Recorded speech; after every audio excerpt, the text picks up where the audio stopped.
Hello candidates, આપનું સ્વાગત છે ગણિત અને તર્ક ચેનલ પર. આજના વિડીયોમાં આપણે પઝલના ઉદાહરણો જોઈશું, જે અત્યારે તમે જીએસએસબીની એક્ઝામ છે એમાં ઉપયોગી થશે, પ્લસ બેંકની જે પ્રિલિમિનરી લેવલની એક્ઝામ આવતી હોય છે એમાં પણ ઉપયોગી થશે. હવે એક કમેન્ટ હતી કે પઝલ જે છે એ સિલેબસમાં નથી. તો જુઓ, જે જીએસએસબીની એક્ઝામ પૂછાવાની છે એમાં 40 માર્કનું રિઝનિંગ જ છે એકલું. તો એ રિઝનિંગમાં 1-2 પઝલ તો હોવાના ચાન્સીસ ઘણા રહેલા છે. ઓકે, તો આપણે એ પ્રમાણે પ્રિપરેશન કરવાની છે કે આપણે 40માંથી વધુમાં વધુ સ્કોર મેળવી શકીએ. એની માટે આપણે બધા જ ટોપિક્સ કરવા જ રહ્યા.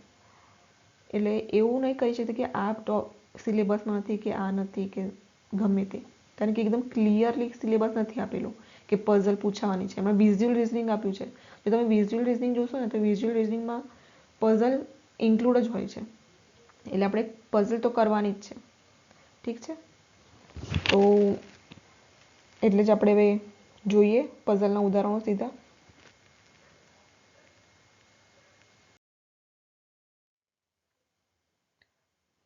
જુઓ, હવે અહીં એક પઝલ જે આપી છે, લાઈન ટુ લાઈન જઈશું આપણે, શું કહેવા માંગે છે સમજીએ. ABCD જે છે H સુધીના 8 લોકો છે.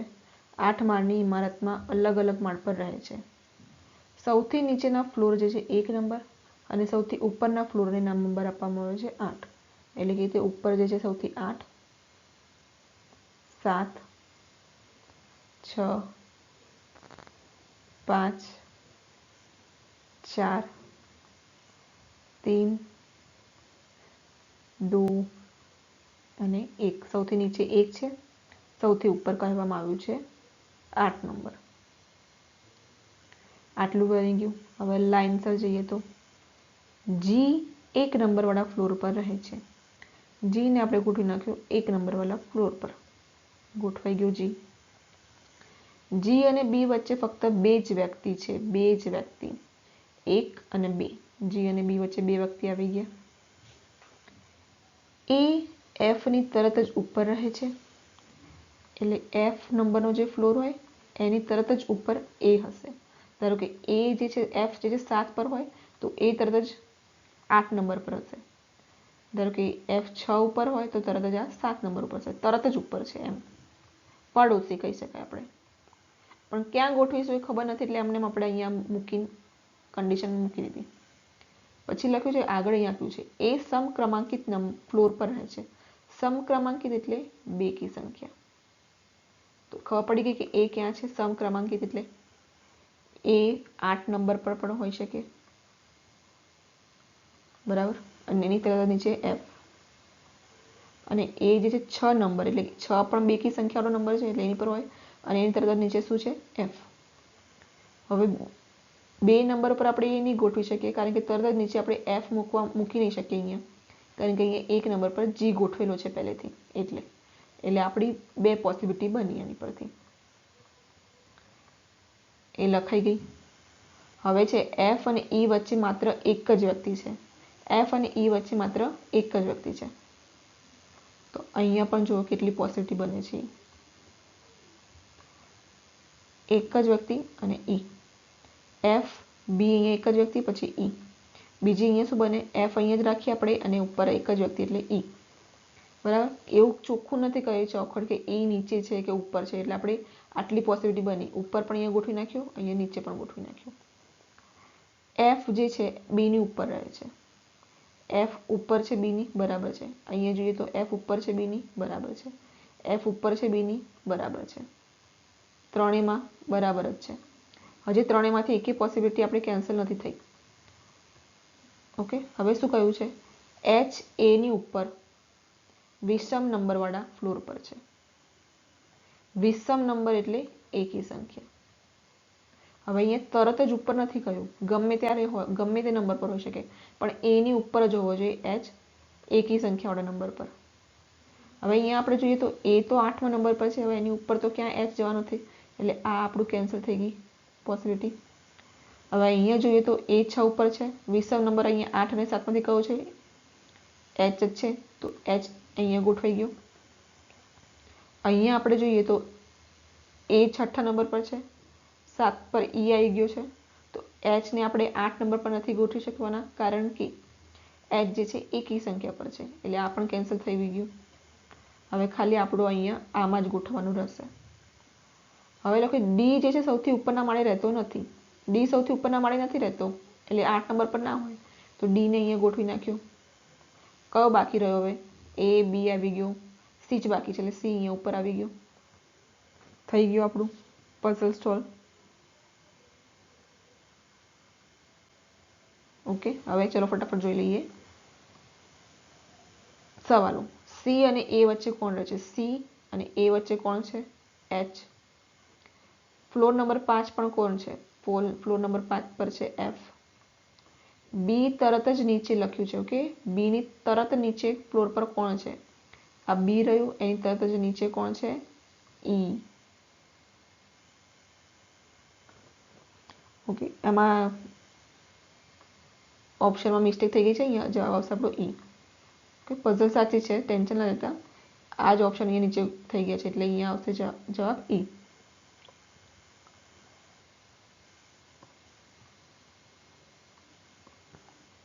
એચ અને બી જે ફ્લોર પર રહે છે તેના વચ્ચે કેટલા લોકો રહે છે? એચ અહીંયા છે, એચ અહીંયા છે અને બી અહીંયા છે. એ બંને વચ્ચે કેટલા લોકો છે? 1 અને 2. ઓકે, અહીંયા પણ મિસ્ટેક થઈ ગઈ છે, 2 લોકો. ઓકે, થઈ ગઈ સોલ્વ પઝલ.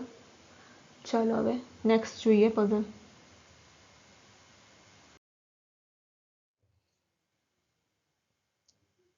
જો હવે આ પઝલ શું કહ્યું છે? 5 મિત્રો આપેલા છે અલગ અલગ, A1, A2, A3, A4, A5, અને શું કહે છે? અલગ અલગ કિંમતના મોબાઈલ ફોન ખરીદવા બજારમાં ગયા હતા. બરાબર, બધા અલગ અલગ કિંમતના મોબાઈલ ફોન ખરીદવા બજારમાં ગયા.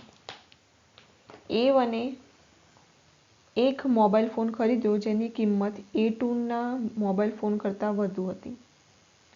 A2 કરતાં વધુ હતી, ગ્રેટર દેન કરી નાખ્યું A1ની મોબાઈલ ફોનની કિંમત, પરંતુ A4ના મોબાઈલ કિંમત કરતાં ઓછી હતી.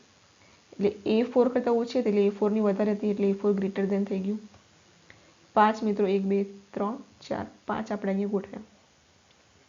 હવે શું કહ્યું છે? A5ના મોબાઈલ ફોનની કિંમત માત્ર A3ના મોબાઈલ ફોન કરતાં ઓછી છે.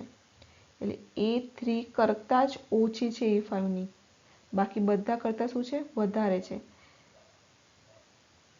એટલે શું સમજાયું? કે બાકી બધા જે બાકી રહ્યા, આ અહીંયા 2 વ્યક્તિ તો ગોઠવાઈ ગયા, બાકીના કેટલા મિત્રો બાકી રહ્યા? 3 મિત્રો બાકી રહ્યા. એ ત્રણેયની જે છે મોબાઈલ ફોનની કિંમત A5 કરતાં ઓછી હશે. ઓકે, તો અહીંયા આવી ગયો A5, અહીંયા આવી ગયો A3, અને આ એક આપણે ગોઠવેલું જ હતું, તો એ અહીંયા 3 વ્યક્તિઓ ગોઠવાઈ જશે, A4, A1 અને A2. વાક્ય રચના સમજવાની, ખાલી A5 જે છે માત્ર A3 કરતાં ઓછી છે, બાકી બધા કરતાં તો વધારે જ છે. A5 થઈ ગયું A3 કરતાં જ ઓછી છે, એટલે A3ની વધારે છે, બાકી બધા કરતાં એની વધારે થઈ ગઈ A5ની મોબાઈલ ફોનની કિંમત, એટલે A5 ગ્રેટર દેન આવી ગયા બાકી બધા કરતાં. ઓકે, એ કહેવા માંગે છે. હવે પ્રશ્ન અચ્છા આગળ છે હજી. A5એ ફોન ખરીદવા 13,999 રૂપિયા ખર્ચ્યા, 13,999 રૂપિયા, અને તેના મોબાઈલ ફોનની કિંમત અને સૌથી ઓછા ખર્ચ કરનાર વચ્ચેનો તફાવત જે છે 5,999 છે. સૌથી ઓછું કયું છે? A2 છે, અને A5 આ બંને વચ્ચેના મોબાઈલ ફોનની કિંમત વચ્ચેનો તફાવત જે છે 5,999 છે. તો આનીમાંથી 13,999માંથી 5,999 જશે તો A2ના ફોનની કિંમત મળી જશે 0, 0, 0, 13માંથી 5 તો 8. કેમ? કારણ કે A2 તો A5 કરતાં ઓછો છે એટલે માઇનસ થશે. જો A2 અહીંયા હોત A3ની જગ્યાએ તો વત્તા કરત આપણે, બરાબર, પણ અહીંયા ઓછું છે એટલે આપણે માઇનસ કર્યું. હવે જઈએ સીધા પ્રશ્ન ઉપર. A4 મોબાઈલ ફોનની કિંમત અપેક્ષિત કિંમત કેટલી હોઈ શકે, એટલે કેટલી હોઈ શકે A4ની? તો A5ની 13,999 જે છે એના કરતાં ઓછી હોવી જોઈએ કારણ કે એ લેસ દેન છે, અને 8,000 કરતાં વધારે હોવી જોઈએ. 8,000 કરતાં વધારે જોઈએ તો 12,000 છે, અને 13,999 કરતાં ઓછા છે 12,000 બરાબર છે. 9,000 પણ 13,999 કરતાં ઓછા છે અને 8,000 કરતાં વધારે છે બરાબર છે. 14,999 જે છે એ મોટા આવી ગયા એટલે આ કેન્સલ થઈ ગયું. 8,000 જોઈએ તો 8,000 તો A2ની છે એટલે આ પણ કેન્સલ થઈ ગયું. તો 12,000 બી હોઈ શકે, 9,000 બી હોઈ શકે, એટલે ઓપ્શન ડી સાચો આન્સર થશે. બીજો પ્રશ્ન છે, બધા મિત્રોમાંથી તેમના મોબાઈલ ફોન ખરીદવામાં કોણે વધુમાં વધુ અને ન્યૂનતમ ખર્ચ કર્યો છે? વધુમાં વધુ ખર્ચ કોણે કર્યો છે? A3એ કર્યો છે. ન્યૂનતમ ખર્ચ કોણે કર્યો છે? A2એ કર્યો છે. તો A3 ને A2 જે આ ઓપ્શન હોય એ આપણો જવાબ. A3 એ વધુમાં વધુ અને A2 એ ન્યૂનતમ. ઓકે, એકદમ ઇઝી હતી પઝલ. હવે નેક્સ્ટ જોઈએ.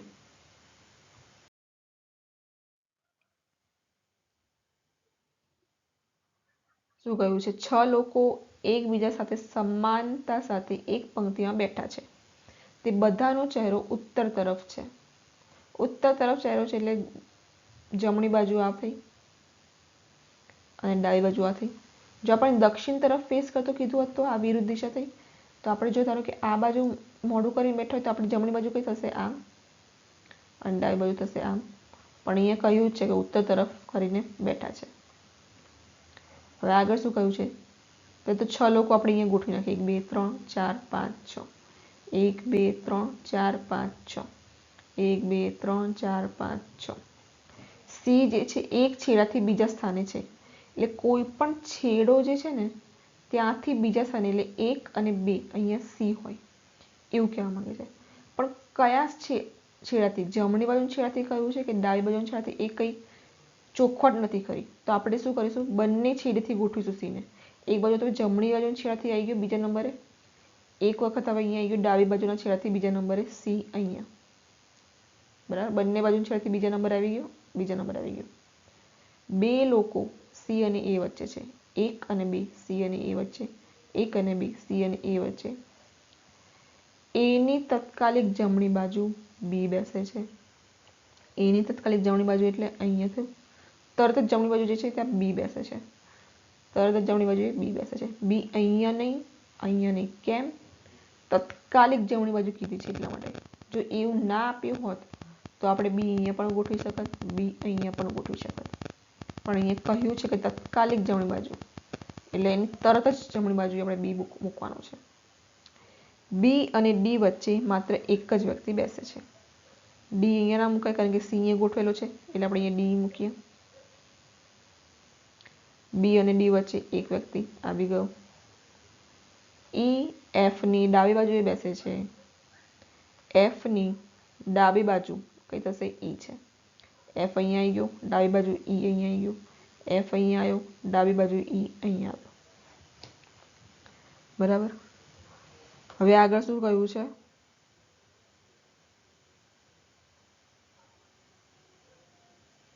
ઈ જે છે છેડે નથી બેસતો. હવે અહીંયા જોઈએ તો ઈ ક્યાં આવી ગયો? છેડા પર આવી ગયો. તો આ જે છે એ પોસિબિલિટી કેન્સલ થઈ ગઈ. આપણો સાચો જવાબ વાળી પોસિબિલિટી કઈ રહેશે? આ. એટલે આ જે ગોઠવણ કરી એ સાચી છે. હવે એની પરથી આપણે જોઈએ સવાલો. સી અને એ વચ્ચે કોણ બેઠું છે? સી આ રહ્યો, એ આ રહ્યો. એની વચ્ચે કોણ કોણ છે? બી પણ છે અને ઈ પણ છે. તો ઓપ્શનમાં છે, ડીમાં છે બી અને ઈ બંને. બીના સંદર્ભમાં એફની સ્થિતિ. બીના સંદર્ભમાં એફની સ્થિતિ. તો બીથી જોઈએ તો એફ ક્યાં છે? 1, 2 અને 3. અને કઈ બાજુ છે? જમણી બાજુ છે. આ બીની જમણી બાજુ આ છે. 1, 2 અને 3 ત્રીજા સ્થાને. ત્રીજાથી જમણે. બરાબર. એફ અને સી વચ્ચે કેટલા લોકો બેઠા છે? આ રહ્યો એફ અને આ રહ્યો સી. બંને વચ્ચે કોઈ જ નથી બેઠું, એટલે એક પણ નથી બેઠું. નીચેનામાંથી અલગ વિકલ્પ શોધો. અલગ વિકલ્પ શોધવાનું છે. એટલે આ નીચે જેટલા પણ વિકલ્પ આપ્યા છે એમાંથી કયું અલગ પડતું છે એ જોવાનું છે. તો સૌથી પહેલા આપણે જોઈએ ડી અને ઈ. ડી અને ઈ પાસે પાસે બેઠેલો વ્યક્તિ છે. સી અને ઈ જોઈએ તો પણ પાસે પાસે બેઠેલો વ્યક્તિ આપણને આપ્યો છે. બી અને એ જોઈએ તો નજીક નજીક બેઠો વ્યક્તિ. એફ અને ઈ જોઈએ તો એફ અહીંયા છે અને ઈ અહીંયા છે. બંને વચ્ચે એક વ્યક્તિ છે. તો આ કદાચ અલગ હોઈ શકે. હવે બી અને ઈ જોઈએ તો આપણે જો બંને પાસે પાસે, એટલે બધા ઓપ્શન જે આપ્યા છે ને એ આપ્યા છે કે નજીક નજીક પડોશી બેઠા હોય એવું આપ્યું છે. જ્યારે ખાલી ડી જે છે અલગ છે ઓપ્શન, કારણ કે એફ અહીંયા છે અને ઈ અહીંયા છે. ઓકે,